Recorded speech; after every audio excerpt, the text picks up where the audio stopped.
B J പിക്ക് ജയസാധ്യതയുള്ള മണ്ഡലങ്ങളിൽ മതേതര പാർട്ടികളുടെ സ്ഥാനാർത്ഥികൾക്ക് വോട്ട് ചെയ്യും. പറയുന്നത് ആരാണെന്നറിയണ്ടേ? 100% മതേതരത്വം പേരിലും വാക്കിലും നോക്കിലും നടപ്പിലും ഒക്കെ പുലർത്തുന്ന കാഴ്ചവെക്കുന്ന ജമാഅത്തെ ഇസ്ലാമി. ജമാഅത്തെ ഇസ്ലാമിയുടെ കേരള അമീർ പി മുജീബ് റഹ്മാനാണ് തിരുവനന്തപുരത്ത് ഇക്കാര്യം പ്രസ്താവിച്ചത്. അതായത് അവരുടെ പദ്ധതി ഇങ്ങനെയാണ്: അവർക്ക് ഒറ്റയ്ക്ക് വിജയിക്കാൻ കഴിയില്ല. അവരുടെ രാഷ്ട്രീയ മുഖമാണ് വെൽഫെയർ പാർട്ടി. വെൽഫെയർ പാർട്ടി ചില വാർഡുകളിലൊക്കെ മത്സരിച്ച് ജയിച്ചിട്ടുണ്ട്.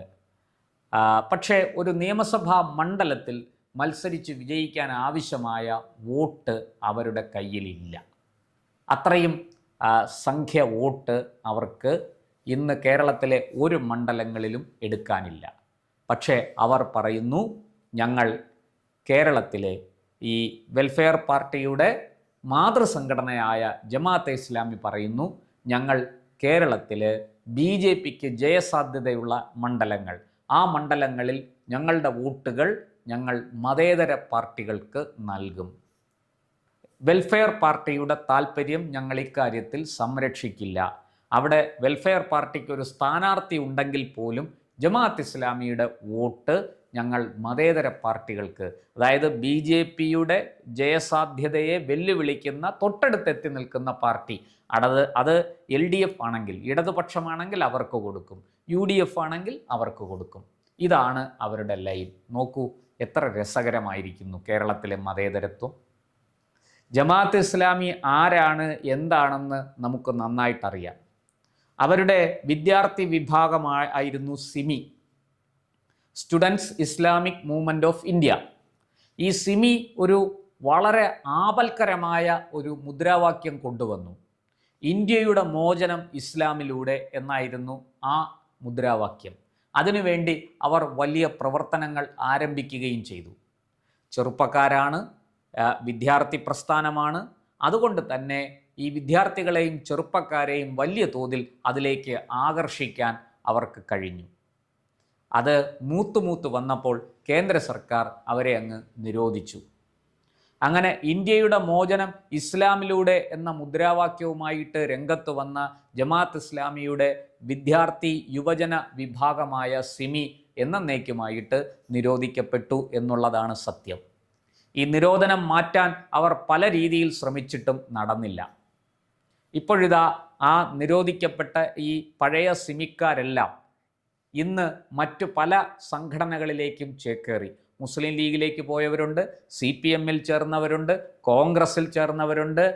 എന്തിനു പറയുന്നു, പോപ്പുലർ ഫ്രണ്ട് ഓഫ് ഇന്ത്യയുടെ പ്രാഗ് രൂപമായ NDF, നാദാപുരം ഡിഫൻസ് ഫോഴ്സ് എന്ന ആ ഒരു ക്രിമിനൽ സ്വഭാവമുള്ള തീവ്രവാദ സംഘടനയിൽ ചേർന്നവരുണ്ട്. പിന്നെ അതുപോലെ തന്നെ പിന്നീട് അത് പോപ്പുലർ ഫ്രണ്ടായി മാറി. ആ പോപ്പുലർ ഫ്രണ്ടിനെയും കേന്ദ്ര സർക്കാർ നിരോധിച്ചു. അവരുടെ രാഷ്ട്രീയ രൂപമായ SDPI-യിൽ വരെ ഇവർ എത്തി നിൽക്കുന്നു. PDP, മദനിയുടെ PDP-യിലും ഇവർ ഉണ്ട്. ഇങ്ങനെയെല്ലാം നമ്മുടെ രാജ്യത്ത് ഈ പറഞ്ഞതുപോലെ ഇന്ത്യയുടെ മോചനം ഇസ്ലാമിലൂടെ എന്ന മുദ്രാവാക്യവുമായിട്ട് രംഗത്ത് വന്ന ജമാഅത്ത് ഇസ്ലാമി, ആ ജമാഅത്ത് ഇസ്ലാമിയുടെ തന്നെ അടിസ്ഥാന ആശയം എന്താണ്? മതരാഷ്ട്രവാദമാണ്. മതരാഷ്ട്രമാണ് അവർ മുന്നോട്ട് വയ്ക്കുന്ന ആശയം. നമുക്കറിയാം, ഇതിന് ബീജാവാപം ചെയ്ത മൗലാന മൗദൂദി എന്ന മതപണ്ഡിതൻ, അദ്ദേഹം ഇതിന് അടിത്തറ കൊടുത്തപ്പോൾ തന്നെ, ഈ ഒരു സംഘടനയ്ക്ക് ജമാഅത്തെ ഇസ്ലാമിക്ക് അടിത്തറ ഇട്ടപ്പോൾ തന്നെ അദ്ദേഹം മുന്നോട്ട് വെച്ച ലക്ഷ്യം മതരാഷ്ട്രമാണ്. അങ്ങനെ മതരാഷ്ട്രം ഊണിലും ഉറക്കത്തിലും സ്വപ്നം കണ്ട് കഴിയുന്ന ആൾക്കാരാണ് ജമാഅത്തെ ഇസ്ലാമി. ആ ജമാഅത്തെ ഇസ്ലാമിയാണ് പറയുന്നത്, ഞങ്ങളുടെ വോട്ട് മതേതര പാർട്ടികൾക്ക് നൽകും. എവിടെ? BJP ജയിക്കാൻ സാധ്യതയുള്ള സ്ഥലങ്ങളിൽ. കൊള്ളാം, നന്നായിട്ടുണ്ട്. ഈ അടുത്ത കാലം വരെ തെരഞ്ഞെടുപ്പ് ഹറാമാണ്, വോട്ടെടുപ്പിൽ ഞങ്ങൾ പങ്കെടുക്കില്ല, സർക്കാർ ഉദ്യോഗം നേടുന്നത് മതത്തിനെതിരാണ്, സർക്കാർ ഉദ്യോഗത്തിൽ പ്രവേശിക്കുന്നത് തെറ്റാണ്, അത് മതപരമായ ആശയത്തിന് എതിരാണ് എന്നൊക്കെ പറഞ്ഞ് ഇതിനെയെല്ലാം എതിർത്തുകൊണ്ടിരുന്ന ആൾക്കാരാണ് ജമാഅത്ത് ഇസ്ലാമി എന്നുകൂടി നമ്മൾ ഓർക്കണം. ജമാഅത്ത് ഇസ്ലാമി ഇന്ത്യയിൽ മാത്രമല്ല പാകിസ്ഥാനിലും ബംഗ്ലാദേശിലും ഒക്കെ പ്രവർത്തിക്കുന്നുണ്ട്. ഇവർ പണ്ട് നമുക്ക് സ്വാതന്ത്ര്യം കിട്ടുന്നതിന് മുമ്പ് അവിഭക്ത ഇന്ത്യയിൽ ഭാരതത്തിൽ പ്രവർത്തിച്ചിരുന്നു. ഇവരുടെ പ്രയത്ന ഫലമായിട്ടാണ് നമ്മുടെ രാജ്യം വെട്ടിമുറിക്കപ്പെടേണ്ടി വന്നത് എന്ന ചരിത്ര സത്യം കൂടി നാം ഈ അവസരത്തിൽ ഓർക്കണം. ആ ജമാഅത്ത് ഇസ്ലാമിയുടെ പാരമ്പര്യം പേറുന്നവരാണ് ഇന്ന് മതേതര പാർട്ടികൾക്ക് BJP ജയിക്കാതിരിക്കാൻ വോട്ട് ചെയ്യും എന്ന് പറയുന്നത്. എന്തായാലും കേരളത്തിൻ്റെ മതേതര സ്വഭാവത്തിലേക്ക് ഇത്ര വലിയ കനത്ത സംഭാവന നൽകാൻ ജമാഅത്തെ ഇസ്ലാമി തയ്യാറായതിൽ സന്തോഷമുണ്ട്. കേരളത്തിൻ്റെ തെരഞ്ഞെടുപ്പ് പടിവാതിൽക്കലെത്തി നിൽക്കുകയാണ്, നമുക്കറിയാം. രാഷ്ട്രീയ പാർട്ടികളെല്ലാം ഈ പറഞ്ഞതുപോലെ വോട്ടിന് വേണ്ടി പരക്കം പായുകയാണ്.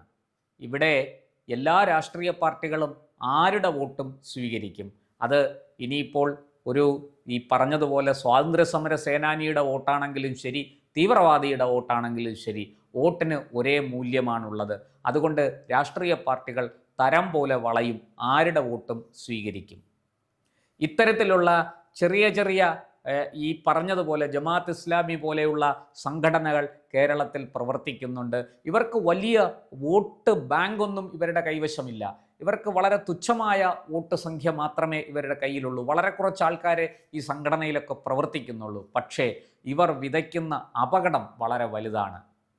മതേതരമായി മതനിരപേക്ഷമായി ഒക്കെ ചിന്തിക്കുന്ന സാധാരണ മുസ്ലിങ്ങളെയും ഹിന്ദുക്കളെയും ക്രിസ്ത്യാനികളെയും ഒക്കെ മത തീവ്ര ചിന്താഗതിയിലേക്ക് തള്ളിവിടാൻ ഇക്കൂട്ടരുടെ പ്രവർത്തനം ധാരാളമാണ്.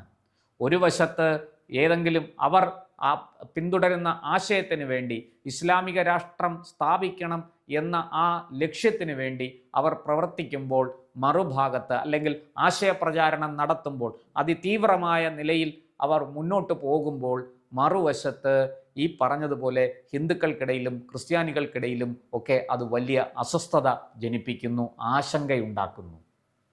സമൂഹത്തിൽ സ്പർദ്ധകൾ ഉണ്ടാകുന്നത് ഇങ്ങനെയൊക്കെയാണ്.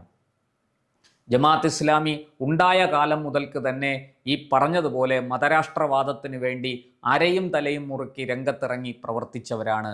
മൗലാന മൗദൂദി ജീവിച്ചിരുന്ന കാലം മുഴുവനും എഴുത്തിലൂടെയും പ്രസംഗത്തിലൂടെയും ഒക്കെ അദ്ദേഹം ആവശ്യപ്പെട്ടിരുന്നതും പ്രചരിപ്പിച്ചിരുന്നതും മതരാഷ്ട്രവാദമാണ്.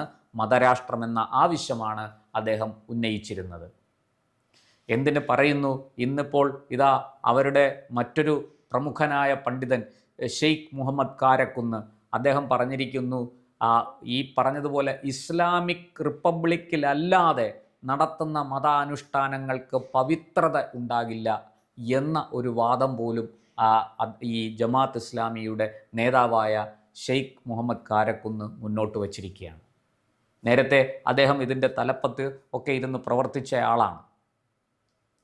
അപ്പോൾ ഇവരുടെ ഉദ്ദേശം വളരെ വ്യക്തമാണ്. തെരഞ്ഞെടുപ്പിൽ ഈ പറഞ്ഞതുപോലെ സമാധാനപരമായി തെരഞ്ഞെടുപ്പ് നടന്ന് ജനാധിപത്യ പ്രക്രിയയിലൂടെ ജയിച്ചു വരിക എന്നുള്ളതല്ല. ജനാധിപത്യം അവരെ സംബന്ധിച്ചിടത്തോളം ഹറാമാണ്. ജനാധിപത്യമല്ല, അവർക്ക് മതാധിപത്യമാണ് വേണ്ടത്. അതിനു വേണ്ടുന്ന ആശയപ്രചാരണമാണ് അവർ നടത്തുന്നത്. ഇവിടെ നാം മനസ്സിലാക്കേണ്ടത് ജനാധിപത്യത്തിൻ്റെ ഏറ്റവും വലിയ ശത്രുക്കളാണ് ഇക്കൂട്ടർ. അവർക്ക് ഈ പറഞ്ഞതുപോലെ വോട്ട് ചെയ്ത് ജനാധിപത്യ സംവിധാനത്തിലൂടെ ഭരണം പിടിക്കാൻ അവർക്ക് കഴിയില്ല. പകരം ഇത്തരം അസ്വസ്ഥതകൾ വിതച്ച് സമൂഹത്തിൽ ആശങ്ക സൃഷ്ടിച്ച് ആൾക്കാരെ സ്പർദ്ധയിലൂടെ തമ്മിലടിപ്പിച്ച് കാര്യം നേടാനാണ് ശ്രമം. അതിനു വേണ്ടുന്ന ഈ പരിശ്രമത്തെ ജനാധിപത്യ വിശ്വാസികൾ ഒറ്റക്കെട്ടായിട്ട് എതിർത്ത് തോൽപ്പിക്കേണ്ടതാണ്. കൂടുതൽ വാർത്തകളും വിശേഷങ്ങളും നേരിട്ട് ലഭിക്കാൻ ജനങ്ങളിൽ നിന്ന് ജനങ്ങളിലേക്ക് ജനഭൂമി ന്യൂസ് സബ്സ്ക്രൈബ് ചെയ്യൂ. ബെൽ ബട്ടൺ അമർത്താനും മറക്കരുത്.